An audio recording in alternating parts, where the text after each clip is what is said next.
Oh, man, it's Sunday morning. Oh, now it's time to get jacked. It's Sunday, baby. That's when I get jacked. Yeah. So there we go. Yeah. So there's a lot. Let's take temperatures here because it is Friday, and I see everybody in the chat section is excited. I'm with you. Let's get a feel for this thing. Where are we on the confidence range here? 1 to 10 that the Eagles can win this game. 10 being uber confident, 1 being I don't know so much. Barrett, where are you on a 1 to 10 scale? 9.5. Whoa. Wow. 9.5. Yeah. I'm very confident, and I've been very confident since a month and a half ago when all this 49er talk started, ravaging my timeline, and you guys beating me up about this 49ers team. No, nobody beat you up. Nothing. We presented cases. Oh, we come on, beat man. you up. You getting sensitive in your old age. Come on. It's not even sense. I'm serious. I mean, you guys were believing in all the propaganda. Really? Give it off by them. Every guest that we've had on before this matchup took place, when we've asked every guest, every analyst we've had on said, who do you worry about the most? They've all said in unison, the 49ers. Now, there's nothing wrong with that based on what we've seen this team do and how they played. There's nothing wrong with that. Yeah, I think we've looked at it. I think Barrett, Derek and I think the Niners are tougher than you do. Yes. But that doesn't mean that's in no way a knock on the Eagles. Like ultimately, I think the Eagles win the game because I think they're the better team and they have the better quarterback. And there's a number of reasons which we'll all lay out throughout the course of the show. I think they win, but I think you're disrespecting the Niners a little. I do. Yes. I think they're better than what you're giving them. That's all we're saying. I think Barrett, the older he gets, the more sensitive he gets. I think I'm starting to see the change of life. The change of life? No, it's not the disrespect either. I'm ignoring that. Change of life. I don't even know. I'm going through menopause, bro. Keep it moving. I'm going through menopause right now. keep that moving. Jeez. Okay. No, I think I would say you're taking them a little bit lightly would be the way that I would put it. Maybe I need to log on and log off back on. Because it's like my internet is messing up. All right, really? Why don't you step out for a second, get yourself straightened out. Xander will straighten you out. Yeah, and I'm not going to say anything I wouldn't say to Barrett. I think he's viewing this different than we're viewing it. Like to me, I think the Eagles are playing the toughest team they could have played in the NFC, as it should be. You're in an NFC championship. 1 against 2, yes. Right, 1 against 2. And when I see a defense that can do what they can do and some of the weapons that this team has, right. This is a worthy. How's that, Barrett? You good? Better? Better now, yes. We had the same problem yesterday briefly. Yeah, we had a little issue yesterday. Yeah, we had an issue yesterday. Minor blip. But we see you. I you don't look good. understand. Mine keeps on. All right. Really? You guys are good right now. All right. Oh, okay. No, what I was saying was let me get it. Go ahead. No, go ahead. No. I thought you said I thought you were saying you had to hop off again. No, but go ahead. No, I'm saying this. Since everybody was on the bandwagon, I want them to keep that same energy of talking about how good that team is. Because I'm not saying that they're not good. That'd be foolish of me as being an analyst and saying their team is not good, or I'm under-evaluating what I see in them. It's not that. It's not that at all. But what I see in my team is better than what I see in their team. Everybody talks about their vaunted defense. Everybody talks about the linebacker position. The reason why I don't fear a team that has a great linebacker, because I played against great linebackers, and the ultimate alleviator, the ultimate way to alleviate a linebacker is to have a great offensive line. Mm-hmm. And for years in the Steelers team, we beat up the best freaking linebacker in the league in Ray Lewis. He is not on the level of a Ray Lewis. So when I, as a player, looked across the field from a guy like Ray Lewis and understand what it is to block him and know what it takes to block him, I look at the offensive line of the Eagles and think the same thing. The greatest way to go out there and alleviate a great linebacker is to go out there and just beat him up, run right at him. And that's exactly what we did. And I think that's exactly what this Eagles team is going to do. We had an all-pro offensive guard in Alafanica. He was the sugar to Ray Lewis's tea. He beat the heck out of Ray Lewis. And I can see Kelsey doing the same thing. I can see Dickerson doing the same thing. I can see Seumalo doing the same thing. Yes, he's great, but the means in which we can stop him are greater. The offensive line is the great equalizer when it comes to, going against guys like that. Yes, you don't run away from him. You don't try to get away from him. You run right at him. You hit him in the mouth. I go back to Mike Tyson all the time. Everybody's got a great plan until they get punched in the mouth. Punch him in the mouth a couple times, see how he reacts. He's an all-pro. I know he's going to come back. But you get hit enough in the mouth, man, that mouth start getting sore. You start losing a couple teeth. I'm expecting Warner to lose a couple teeth going into this game. All right. Well, look, here's the way I look at it. We know what Bosa is. If you can just contain him, he's going to get, he's going to be disruptive. If you could just let him not kill you, I think is in terms of a pass rush, the rest of that crew is not great. It's not great. They're solid. The Eagles have a much better complete defensive line in that sense, especially in terms of the pass rush. 70 sacks to 44 sacks during the regular season. So I think that's going to be a big thing. And if you're talking about, a strength of the Eagles, I would say if I had to say in a position group where the Eagles were the best overall, would you guys agree it would be offensive line? Yeah. No question about that. Oh, so that makes me absolutely. Yeah. So I feel good about those guys and what they're going to be able to do against a ferocious, 49er defense for sure. But I just think, look, in terms of what this is going to be, this game, I think there's a lot of different angles out on it. I mean, how is the offensive line going to hold up against that defensive line? How's the defensive line going to be able to get, other than Trent Williams, I think the Niners offensive line is okay. They're going to have to get heat on Purdy, make him look like a rookie for the first time since he took over as a starter, more than anything else. Mm-hmm. That's where this thing's at. But yeah, I mean, I agree. I respect the heck out of this Niner team, but I think ultimately the Eagles are better. I respect them, but do I fear them in any way? If I'm looking at, and that's the best thing they have is the defense. Now, on the offensive side of the ball, you got to respect Christian McCaffrey. You'd be a fool, you'd be an idiot not to acknowledge that he is the ultimate weapon for that offense. They brought him in. That's great. That's a great plan for them to bring him in, man. I got the utmost respect for their GM for doing that.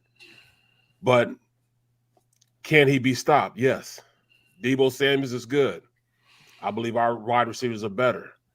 I'm just going off what I see, and I watch so much film, man, that it just doesn't press me like it's pressing everyone else. That's all I'm saying. Okay. All right. How about you, Gunner? I feel the 49ers offense more than the defense, to be honest, because I think they have the most complete weapons the Eagles have faced this season. On 73% on Brock Purdy's pass attempts, they use pre-snap motion. He's fourth in the league in completion at 80.1 or something like that. And that includes the playoffs. But the Eagles defense allows the lowest QBR of any defense in the league at 33.6. So I think it's a great matchup. But Shanahan's done a great job. I was watching something on Good Morning America this morning. They brought up a point, and they did. What Shanahan's done with Purdy is because of the pre-snap motions, it has made him more comfortable in terms of running a quick pass offense. Mm-hmm. And if you saw that with Garoppolo, you saw that with Trey Lance. Trey Lance, in a brief amount of time, obviously was the first game of the season, first time he's taken over the helm as a starter. It's not a fair assessment of him because he got hurt so early in the season, so you don't know what he was capable of doing. But the system has never changed from start to finish. Is it unstoppable? No. The Eagles have the perfect complement of defensive weapons with or without Avonte Maddox to neutralize that offense. But it is a great chess match to watch from start to finish, especially if it's a close game, how the pre-snap motion plays into what the 49ers try to do. I think the Eagles will have a good measure of success against their defense. So I've not disagreed. If you go back and watch every show we've been debating this, I've not disagreed with Barrett one iota in terms of this Eagles offense versus their defense. But I do think the 49ers offense presents a problem that the Eagles defense has not seen before this season in terms of multitudes of weapons. That's all I've been consistently saying. Yeah, no question about it. And look, we know a couple things that are key for every team, but especially the Eagles. Don't turn the ball over. When their losses, they've turned the ball over for the most part. Don't turn it over. But the other thing is they're 15-1 when Jalen Hurts is the starting quarterback. I mean, there's no getting around that. Absolutely. So that's going to be a big piece of this thing. I mean, it's like you got a Niners team that's coming in here having won 12 in a row. Purdy hasn't lost as a starter. McCaffrey, they haven't lost since McCaffrey took over as a starter. There's a lot of just needing, of two big boys. This is two runaway freight trains, man, about to collide. It's awesome. It's what it's all about. Well, it's supposed to be. On the other side, I think you have the two best too. I think in the AFC and the NFC, you have the four best teams playing. Absolutely. That's what I said yesterday. You couldn't have asked. The league could not have asked for a better case scenario. You talked about the number. We were talking about the numbers of the viewership of the playoff games from last weekend and how that Jacksonville game against Kansas City generated, what was it, over 43 million viewers, I believe it was. Yeah. I don't know if Jacksonville versus the Chiefs in this case would have generated that same type. But you got Joe Burrow, who basically owns, I can't say Joe Burrow, the Bengals. The Bengals have owned the Chiefs the last three meetings. And I know all three games decided by 3 points, but the bottom line is Cincinnati's beat them in third place. They've beat them at home. They don't care where they play them. Cincinnati does not fear Kansas City. Then you got all the speculation, all the undercover, investigators trying to figure out, is Mahomes healthy enough for this game? Cincinnati's defense is playing better. The storylines are great. Jalen Hurts, MVP candidate, and he may have lost it just because of the two games he missed. But a potent offense that can only stop itself in his Eagles offense versus a team with a rookie quarterback that's won 12 in a row. You couldn't ask for better storylines leading up to Championship Sunday. The NFL walked into a gold mine in terms of storylines for this weekend. They always do. They always do. Now, a couple things. Temperatures are going to be in the high 40s, guys. So the weather is not going to be. Oh, that's a heat wave. Yeah, the elements are not an issue. That's for sure. But it is the first time that Brock Purdy, as an NFL player, has played on the East Coast. So I wonder if there's, in this kind of hostile environment, if that has any effect. Christian McCaffrey, calf. Elijah Mitchell, groin, have not practiced. We'll see, about today in a little bit. But when McCaffrey was asked whether he was going to play, he said, absolutely, he's going to play. We're going to have Matt Mayako join us coming up at 12:30 from NBC Sports Bay Area. So he's going to join us. We have Sal Palantonio at 1:30, and then we have Dan Coop from Sport Trade coming up at 2:30. So we have a loaded show. That's for sure. I would expect, you're going to see something similar, I think, the last week with McCaffrey. He may not be able to stay in there the entire time, but that's okay. They could plug Mitchell in there. Those two could kind of offset each other, offensively, and that's what they were able to do last week. But, those two are legit, man. That's for sure. We're used to dealing with people like that, when you look at Dallas, Dallas had that dynamic two-back tandem.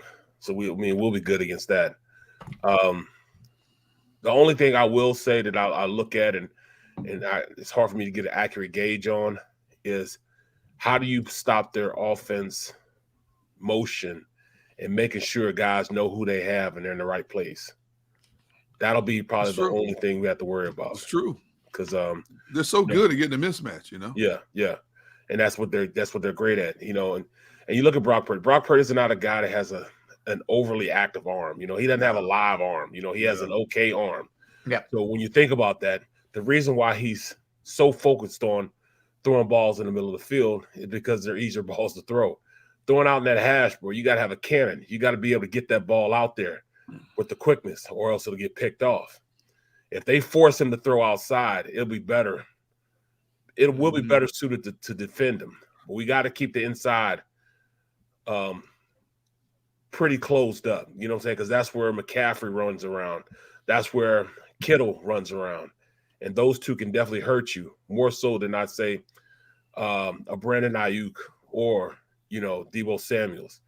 I believe our DBs can handle them. I believe they can run with them. They can handle them. They can play physical with them. But those interior guys, that's where the match is going to be. Kazir White, I need him to step up. Kayvon Wallace, I need him to step. He needs to step up. T.J. Edwards is going to have to step up, and Marcus Epps is going to have to step up. those 4 guys got to make sure that they stay very aggressive in the middle of the field. Yeah, I think that's going to be, from a defensive standpoint, the absolute key to this thing. Middle of the field, linebackers handling their tight end and their running backs coming out of the backfield. That's going to be enormous. Now, they'll give them some help too, Barrett. Like they'll, especially if Avonte can go. I mean, that gives you a lot more options too. Bro, if Avonte comes back, it'll be this game will be lopsided if Avonte comes back, because then your defense will be at full power. You can put him in a slot, move CJ back at the safety position where he can roam around, where he can be that force that, had 6 picks until he got hurt. You put him in a position where he's not tied to something and he can roam around and play instinctual football. That's when he plays best. That's why he was so successful. He won't let things drop. He's going to catch every mistake that Brock Purdy makes. That's the difference between what you saw from Dallas and everybody else than what you'll see with our defense. Our opportunistic defense abode well against Brock Purdy. Okay, he hasn't been rattled. He hasn't been rattled till today. On Sunday. He hasn't been rattled till Sunday. He'll be rattled this week. And how does he perform with that type of pressure on him? We'll see. You know what I'm saying? But pressure bursts pipes, and I like that we can go out there and put some pressure on him. Yeah, Dallas dropped 2 picks, 2 that were right in their hands. You got to make those. That's the difference between winning and losing in the playoffs. Absolutely. A lot of times. Absolutely. You could have maybe overcome some of the mistakes that Dak Prescott made had you made those plays on the other side of the ball. And this Eagles defense is going to have to make those plays. That's for sure. And look, they've been up to the task most of the year. Up until really later in the year, they were the best team in the league with takeaways. And then, and the Niners have been phenomenal with it also. But really up until like the last 3-4 weeks, they were the best team in football. So absolutely. Yep. You need to see it again. You definitely need to see it again. They got one against the Jones in that game last week. So I think they're feeling good about themselves. People keep talking about why is nobody able to control the Niners pass game in the middle of the field. And you look at the film, it's because they do such a good job of what I call spreading. They have so many weapons that you're forced to go with 2 this way and 2 that way. Allows that one-on-one situation with a McCaffrey over middle, with an Ayuk over middle. That's why there's so much spacing in the middle of the field. How do you close that spacing? You got to get in his face. You got to get in Purdy's face, like right now. You got to get in his face. Don't let him stand back there and get in the rhythm, because there's nobody better in the league in terms of creating space over the middle of the field. Now, Purdy will throw some balls down the middle that should be picked. He's done that all season. I've seen him play 4 or 5 times. And there have been balls when DBs had chances on, but they're so worried about trying to catch up to the receivers, they're not looking back. But they've had opportunities to just turn around, and the ball's been right there to be picked. So hopefully Gannon has been preaching this all season. Hey, look, I understand you got to try to catch these dudes and stay with these dudes and keep them in front of you. Just peek. You got to find a way to peek, because he will serve it up to you. I'm looking at the numbers when we're talking about turnovers. 49ers had 30. Eagles had 27. 49ers, 20 interceptions. Eagles, 17. 49ers and the Eagles, 10 fumbles. Turning the ball over. 49ers turned the ball over 17 times. Eagles turned the ball over 19 times. So you're talking about 2 teams that do an extremely good job at protecting the football and taking advantage of opportunities. That's a big part of why both teams are standing here right now. You can't emphasize enough the turnover battle in games, especially in playoff scenarios. We've already seen that over the first 2 weekends of the playoff season, how turnovers have generated offense and momentum shifts in games. Protecting the football in a game of this magnitude will be huge. Yeah, and the other thing I would say is, and I know they're not playing one another, but I can't emphasize the quarterback thing enough. When you're talking about a guy who played at an MVP level against a rookie, who, we haven't seen a rookie win an NFC championship game. No. We haven't seen a rookie win a Super Bowl, and I don't think that's a coincidence. No. Purdy's been an unbelievable story, but the stakes have risen, man. And when it's crunch time, I'm going to feel a lot better about the Eagles' chances with that guy versus the 49ers' chances with Purdy. They keep saying that his rise to greatness right now is because of he's he's having a, you know, not a Cinderella story, but saying it's been served on a platter for him. You know, he's had the perfect situation, a great defense. It's true. And yeah, a great defense, and he has great weapons around him. Hence, that's why Big Ben, the year we went to the Super Bowl, the previous year when he was a rookie, he made those. I mean, he had everything right there too. He had a great defense, great running game, great weapons. But there's still something to that being a rookie and trying to get into the playoffs. The very next year, we ended up winning a Super Bowl. You know what I'm saying? He was still Ben Roethlisberger then. He didn't become Big Ben until after that. He wasn't even a direct reason why we won the Super Bowl that year. You know, in fact, he was kind of a little pissed off because, you know, he scored, but he didn't feel as though he did enough. In fact, he didn't even throw a touchdown pass. It was actually Randall L. threw the touchdown pass to win to win the game. So it's a difference when you're coming into a hostile environment like Philadelphia, and everybody, everybody saying, friends say, oh, well, he doesn't crack, it's not a Cinderella story, he's a bona fide good quarterback. Yes, he is a bona fide good quarterback. But has he played against a defense like our defense? Has he played against a pass rush like our pass rush? Nope. No. Has he played the quality of DBs that we have? Nope. Not even in practice. He may be pass rush great against, with Nick Bosa in practice, but not 4 guys like Nick Bosa coming at him. You know what I'm saying? I mean, yeah. Hassan Reddick, McGlinchey, that's a matchup made in heaven. I mean, I'm saying Reddick might be so pissed off, he might have 4 or 5 sacks himself. You know what I'm saying? Okay. Well, all right. That's my disdain for McGlinchey. Let's get a timeout here, and let's come back. Matt Mayako, I'm looking forward to talking to him from NBC Sports Bay Area. We'll talk to him, get all the insight that we need on this Niners game, get his thoughts on the Eagles in this matchup. Can't wait to talk to Matt when we come back a little later. Sal Palantonio and then Dan Koob as well. Don't go anywhere. Derek Gunn, Barrett Brooks.